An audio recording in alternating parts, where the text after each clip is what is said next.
Hi, welcome to another episode of Hot Takes.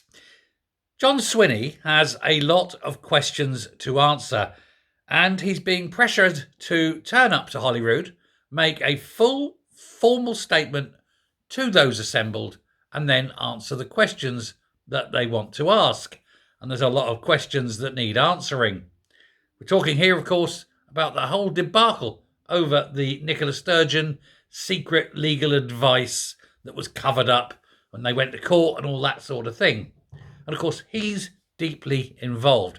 He was the Deputy First Minister at the time. There's no way he did not know what was going on. And so he's been told he must make a statement and answer these questions. He won't, of course, because they never will. But it doesn't stop people asking. Now, the SNP executive finally, the other day, Saturday morning, wasn't it, published the legal advice. And in it, it showed that they should not have proceeded. And yet they did. Now, they didn't want to publish this. The first request, it resulted in the full report being published, but redacted every single word. It was completely redacted, black line everywhere. It went to the Information Commissioner, James Hamilton, who said, no, I don't hold it. You hold it. It's up to you to release it. The Scottish Government said, no, we don't hold it. You're holding it. It's yours. It's up to you to reveal. They then had more legal shenanigans. It went up to a High Court judge. The judge took 3 seconds to go, no, you hold it, blah, blah, blah, you must release it. James Hamilton took the very unprecedented step of releasing his legal advice on whether to release their legal advice, which showed, and that the court agreed, that it was held by the Scottish Government. And then they were finally forced to reveal it.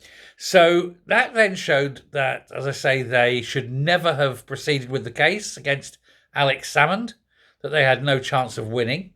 It also showed that Bain, having seen what the independent legal advice was, then advised them to still go ahead. They still had a chance, even though the independent legal advisor said, no, don't. You don't have a chance of winning it. So it goes to show that any attempted prosecution was done out of spite, not out of sound legal advice.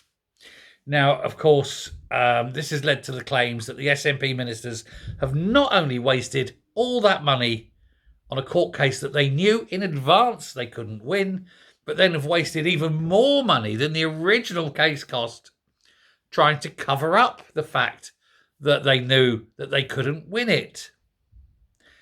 And Swinney knew this. So why should he get away with it? Why is he not there making these statements?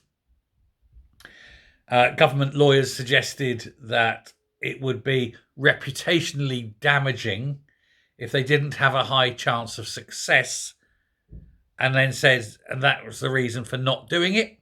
I think that reputational damage has now occurred. I don't think anyone in the SNP has got a reputation worth a damn. Certainly not Swinney.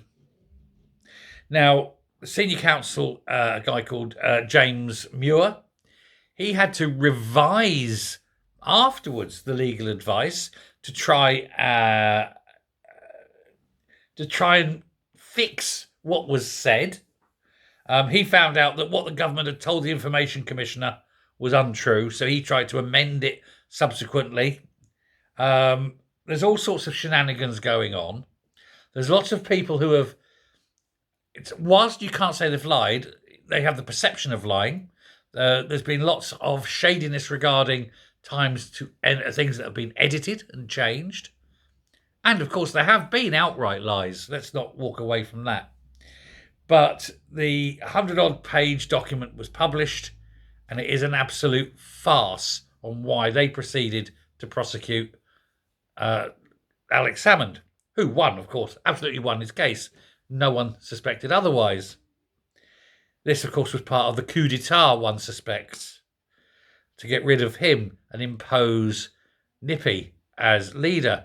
And whilst I cannot say that she was involved deeply within this, it certainly has the perception, and many people do think, that she was deeply involved in this whole affair, including, possibly, allegedly, the creation and fabrication of false evidence in order to lead the court that way.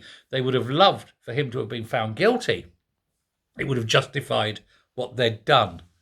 The fact he was found innocent led to the current case by Salmon's estate against the SNP, and we really want to hope that that A continues and B is won. The Salmon's estate is now still after the £3 million reputational damage and etc. against the SNP, and if it is awarded, then that's the SNP finished. They'll be wound up because they haven't got it. They've got nothing even close to it. Now, with them deliberately ignoring legal advice, is that a crime?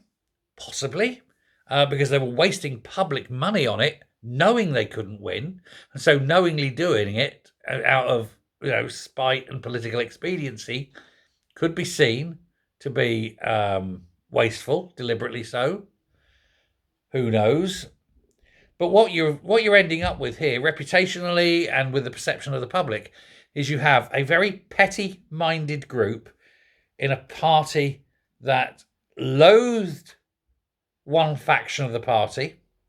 They thought of themselves as the elite, and they needed to take control, and they ousted the previous leader by false evidence, by the creation of charges, and then strived to cover it up, and then strived to cover up the cover-up.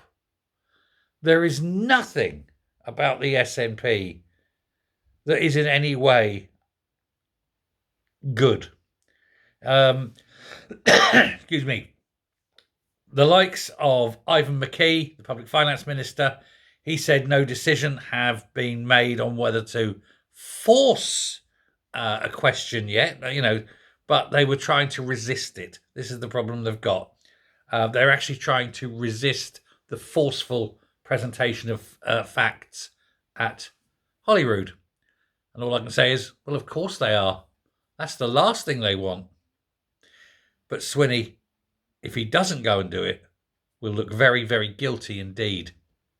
I think his position is now finally untenable, and he must consider resignation unless he is prepared to go and talk. Oh, what sweet days we live in. Let me know what you think. Thanks very much for listening. Take care, and I'll speak soon. Bye.